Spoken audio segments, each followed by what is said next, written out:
शिवसेनेच्या सरकारबाबतच्या भूमिकेवर अनेक प्रेक्षकांनी त्यांची मतं झी24 तासच्या व्हिडिओ ब्लॉगसाठी नोंदवली आहेत। त्यापैकी बारामतीच्या सनी गाडे यांचा हा व्हिडिओ ब्लॉग।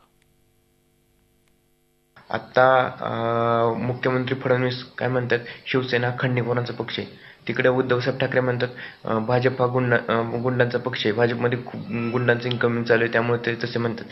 वास्तविक पाहता दोघेही आज सत्तेत मांडी लावून बसतात। हा जनतेचा संभ्रम निर्माण झाला आहे। त्यामुळे सत्तेत न राहता शिवसेना जर सत्तेतून बाहेर पडली तर मराठी माणसांच्या शिवसेनेविषयी वेगळं स्थान निर्माण होईल की शिवसेना हे शिवसेनेला काही मतभेद होतात, सरकारमध्ये पटत नाही, त्यामुळे शिवसेना तडक सरकारमधून बाहेर पडते। आणि शिवसेना जास्त काळ सरकारमध्ये राहिले तर शिवसेनेसुद्धा अजून जे इम्प्रेशन आहे सामान्य जनतेच्या मनावर ते इम्प्रेशन डाऊन होते। त्यामुळे शिवसेनेने जास्तीत जास्त वेळ न पाहता राजीनामे खिशात न नुसते फिरवता सरकारमधून बाहेर पडले पाहिजेत।